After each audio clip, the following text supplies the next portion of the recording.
When I think about the many varied systems of belief people adopt, and the conviction common to believers that what they believe is true, the first thought that comes to my mind is that they can't all be true.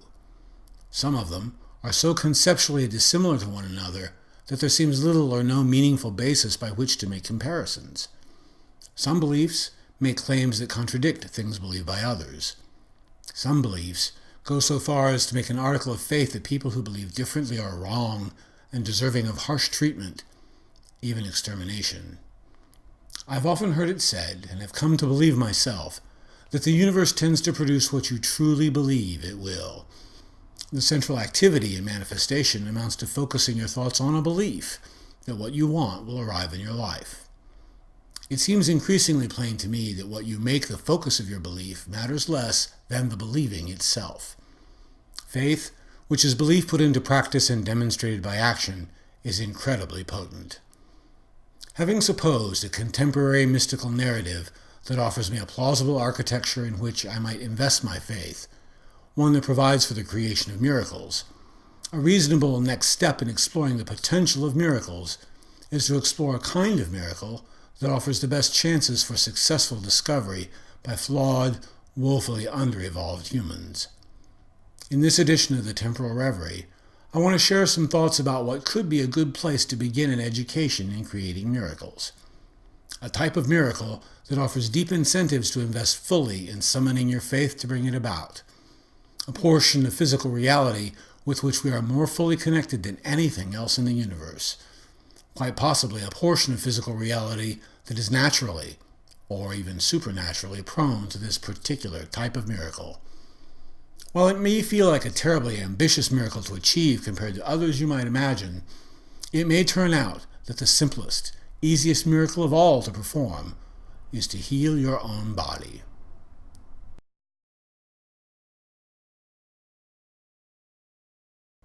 Throughout the four canonical Gospels, you can find 34 distinct mentions of miracles performed by Jesus Christ during the time of his ministry.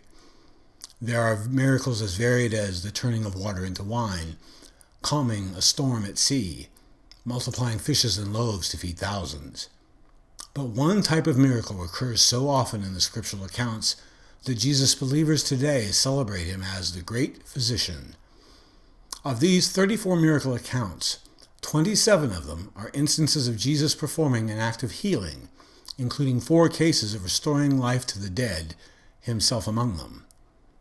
Nearly 80% of the miracles said to have been done by Jesus were done to heal people who were suffering disease, injury, or the loss of a loved one. Even those who disbelieve these miracle stories must notice and give credit for the fact that not once does Jesus perform a miracle for personal wants or desires. I believe that the ministry of Jesus had multiple missions. He came to challenge the religious orthodoxy of his day, who had become concerned only with public acts of piety that honored the letter of the law too much and the spirit of the law too little. He came to offer a new covenant between God and humanity. He came to teach us by his example about grace, forgiveness, reconciliation, and redemption. And he came to teach us about miracles. He showed us not just the limitless reach of miracles in their frequency and variety. He made it clear that the capacity to perform any of the miracles he performed can be found within each of us too. He even gave us a vote of confidence that we would eventually do anything he had done, as well as even greater things.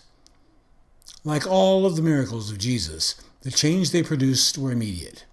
The restoration of lost sight or hearing, the healing of leprosy, the calming of people with serious mental health issues, and the raising of the dead were each accomplished in full and all at once. Given the ease with which the gospel accounts describe these healings, it would appear no one kind of miracle is any more challenging than another, or requires any extraordinary effort from someone enlightened like Jesus Christ. And yet, the nearly single focus of pulling off the great majority of his miracles is to heal other human beings. This is telling. Perhaps Jesus wanted to deeply impress upon us the imperative that we use our gifts, whatever they may be, to relieve the suffering and isolation of others. It may also be that Jesus believed that raising the possibility of such instantaneous healing would inspire more of us to undertake the Christian walk. Who doesn't have scars from injury, diminished capacity caused by disease or old age, the suffering of chronic illnesses we would love to discard like dust from our shoes. The healing ministry of Jesus is certainly an inspiration, a model of compassionate service to those less fortunate around us. But maybe miracles of healing are more easily accomplished somehow than the other miracles. If they are, that might leave them more easily within our reach. If we could find the motivation to cultivate the kind of faith Jesus said would empower us to create miracles, even in the smallest ways that might affect our own lives, such successes could inspire us to the kinds of spiritual discipline we hope would lead to the discovery of other powerful gifts. As Jesus said to 2 blind men he had then healed, "According to your faith, let it be done to you."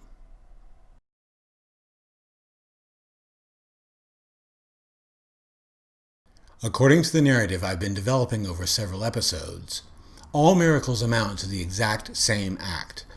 That singular deed is to access deep connections between personal consciousness and the vibrational process that destroys and creates the universe again.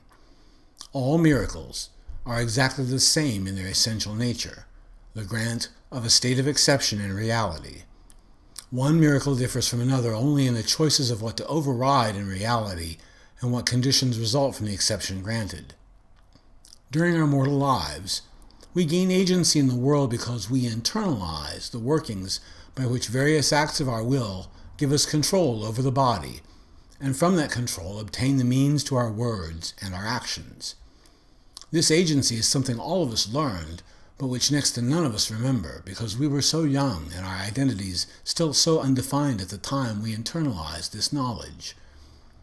We take so much sense of the connectedness between our consciousness and our flesh for granted that loss of that connection, for no matter how short a time, brings swift and intense terror.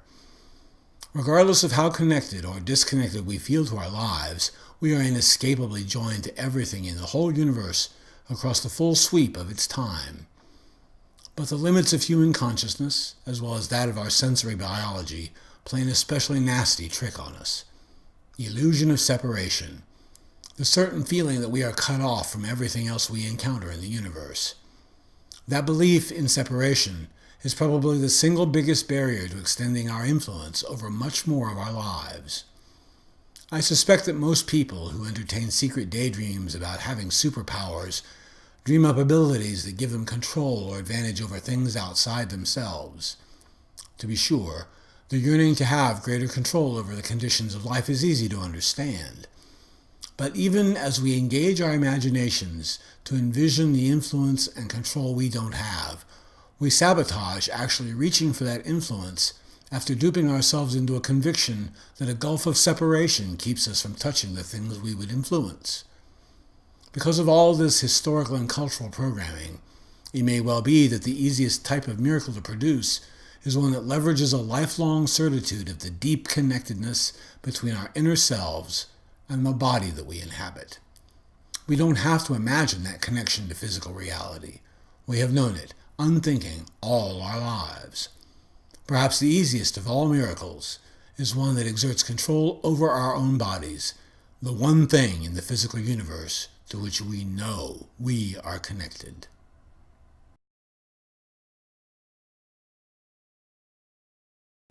Very often, when people talk about human nature, they speak as if there is a single, monolithic human nature. I have come to see human nature as a composite of 3 distinct but interwoven natures, each with its own vibrational pattern. These 3 natures are 1. Our animal nature, shaped and driven by primal, visceral, physical needs that can get so strong they overwhelm reason. 2.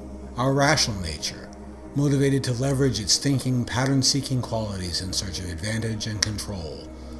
And 3. Our spiritual nature, providing motivation and encouragement to serve and sometimes sacrifice as morally discerning aspirants to our finest and most complete selves. These individual natures each operate from their own particular needs to pursue agendas to meet those needs. People are at their most effective, to say nothing of their most noble, when these agendas are in harmony, cooperating toward common cause. But all too often these competing natures result in conflicted impulses working at cross purpose to one another. The vibrational composite of any human being contains and expresses these three natures out of an elaborate dance of being in which the distinct vibrational patterns of soul, mind, and body are bound together in an interwoven symbiotic synthesis.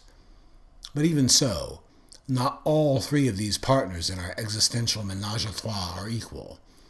The vibrational makeup of mind and spirit are not only interwoven, but are so completely fused together that neither can exist meaningfully without the other. Or to put it a little differently, the cloud of localized consciousness that is bound to our incarnate bodies, a cloud made of the stuff of pure consciousness itself, projects the appearance of separate vibrations of mind and spirit, but deeper reflection reveals both as novel forms by which consciousness expresses itself. The vibrations of a person's consciousness expresses both mind and spirit from an integrated pattern of being that participates in the world. But that integrated pattern of being does not originate from the world. The pure consciousness that truly shapes a human being is eternal, at least in the sense that the memories and the experience of each life remains undimmed in the authentic selves we only know in between incarnations. However, as we know all too well, the body is mortal. Its life has a beginning from which it develops as it matures, transforming through stages of development that inevitably deliver us to the moment of physical death. Yes, the vibration of personal consciousness is very deeply bound to the vibrational pattern of our physical body. The joining of consciousness and flesh is transient, a temporary convenience necessary to book passage through the theater of experience. Everything about human biology, from the nature of our DNA to the structure and chemistry of our cells, to the organs and anatomy providing the basic operation of the living human animal, progresses through a life cycle whose dynamics and parameters are set by the default behavior of the universe. The biological drama of life and death is shaped by the narrative boilerplate of the endless transforms emanating from the maker brain.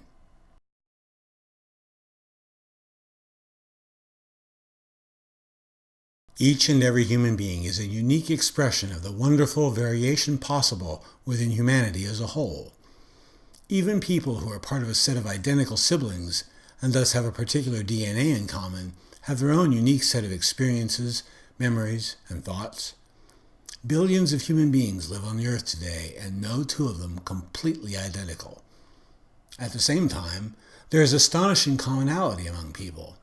The differences in the composition of our DNA that accounts for the diversity expressed in traits such as gender, race, height, blood type, and so on, amount to a nearly insignificant percentage of differentiation compared to how much we share with each other. It's so obvious to us that we are distinct and unique, thinking about how alike we are can provide genuine wonder. The possibilities of human DNA are more than just shared genetic heritage.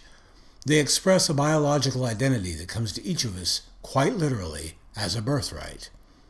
But the most profound birthright of each human being is our consciousness.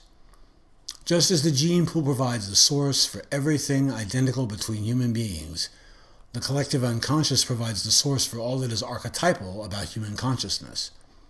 These commonalities, both of biology and inner being, are part of the interwoven vibrational pattern that defines the reality of our individual existence. No matter how different we are from others, or how uniquely we express ourselves, deep within our one-of-a-kind vibrational identities are patterns that express the traits shared by all human beings. I believe that within that set of deeply embedded patterns of vibration that make all of us kin to each other is one particular and very important pattern. A pattern that defines the condition of perfect health and wholeness for the human animal. Naturally, this hidden inner picture of perfect health is not static.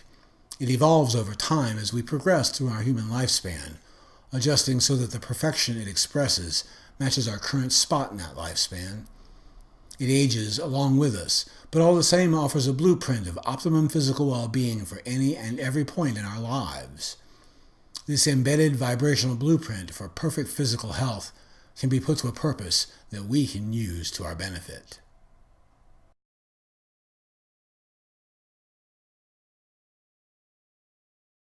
As the story of the crippled man Jesus healed by the pool at Bethesda unfolds, When Jesus saw him lie and knew that he had been a long time now in that case, he said to him, "Will you be made whole?"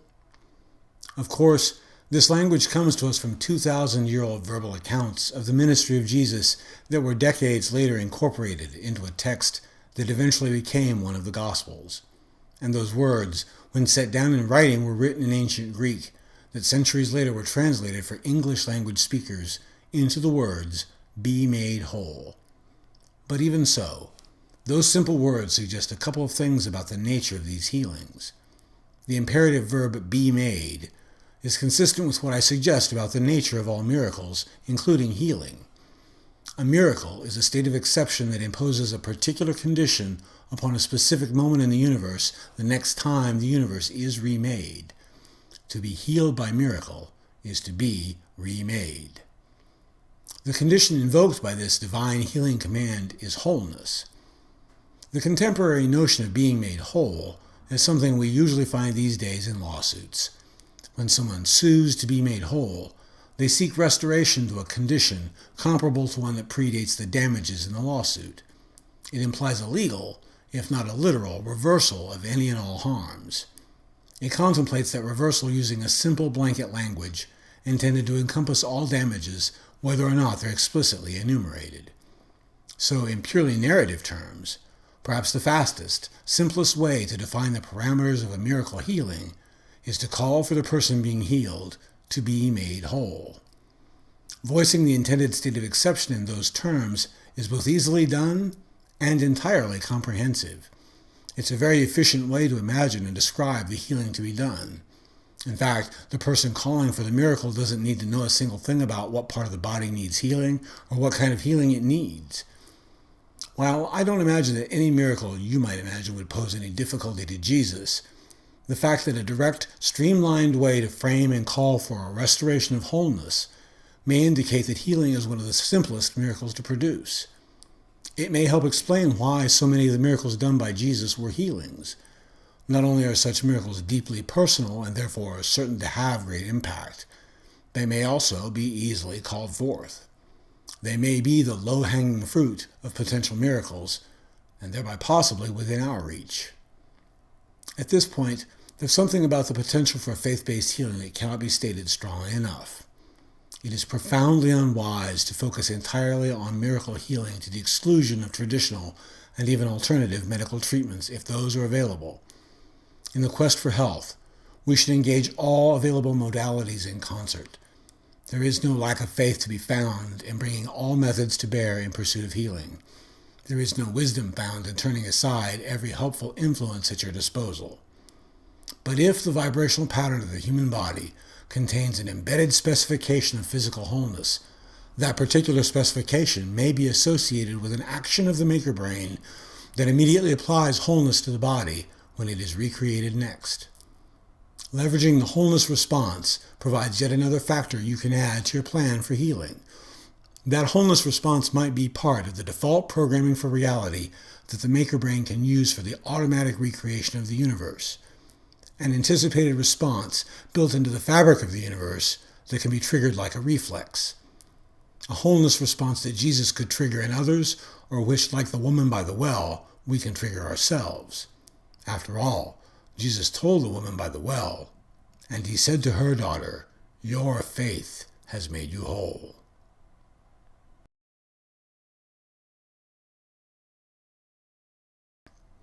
There are a number of reasons to suppose that the miracle of healing our own bodies is the most accessible one we might attempt. Physical health is one of the most desirable conditions to which most people aspire, so much so that we can reasonably presume that it offers powerful mental and emotional motivation for success. Strong motivation tends to strengthen commitment to the result. While we might hope that such motivation leads people to healthy habits and practices, health too often only becomes intensely desirable after it has been seriously compromised by disease or injury or age. Our lifelong personal history of deep connection between our consciousness and our bodies makes our physical selves the one thing in the physical universe we can most easily imagine transforming.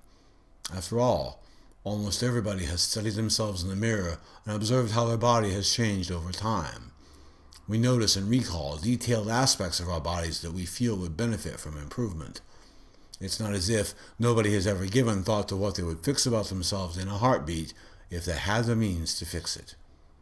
And hopefully, the grammar of nature is organized such that healing is easily facilitated by a vibrational template of wholeness carried by each of us. Such a template could be invoked by a reflex response from the universe that recreates the body in a pattern that fully restores health and wholeness. But how might we go about performing this miracle of healing for ourselves? What steps should we follow to prepare ourselves or position our being for miracle healing? As someone with chronic health concerns of my own, I wish I had solid answers to those questions for myself. But there are things that seem like possible places to begin, things we can each do that might open our personal healing power. The most obvious of things to consider in pursuit of our healing potential are things that bring more focus and awareness to the mind-body connection. The more aware we are of our bodies, the deeper the sense of connection we can cultivate. One way to cultivate a deeper awareness of the body is the discipline of yoga. While many people know about yoga's overt physical benefits for strength, muscle tone, and flexibility, perhaps the most critical benefit of yoga is increased awareness and connection to the body. Another discipline that helps deepen the mind-body connection is meditation. As more recent studies have started to reveal, meditation does not have to be a highly formal and exacting practice to yield health benefits. It reduces stress and improves our mental ability to simply be in the moment, as Zen teachers tell us. The easiest form of meditation is basic mindfulness, in which you sit quietly with a minimum of external distraction and simply observe your breathing. This is not only a comparatively simple way to meditate, it puts focus on the autonomic living processes of the body. Prayer, which resembles meditation, offers a way for developing connection between self and the divine, however you may conceive it. For those people who find that prayer enhances their feeling of God's love, the invitation implicit in prayer is to seek our finest selves through the transformative power of faith, that the being who created the universe will also participate in recreating us. Walking a labyrinth is another contemplative activity that incorporates physical ritual in a way that might enhance the communion between our immortal being and the mortal body that hosts it. Next time on the Temporal Reverie, I want to examine the fully enlightened state of consciousness that empowered Jesus Christ in his life and his ministry. As a Christian, I accept as an article of faith that Jesus was both fully human and fully divine. While he was human like any of us, he was human in ways unlike any of us.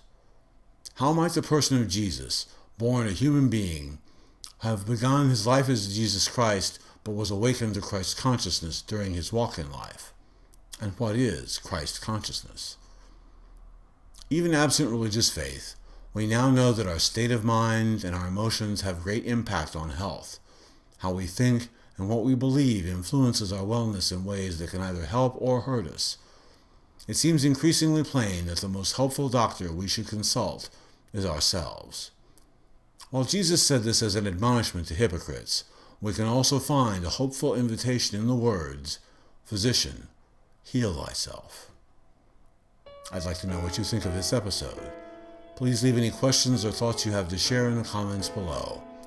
My thanks to God for this chance to share with all of you, and may the gifts of love, joy, peace, and enlightenment come to you all.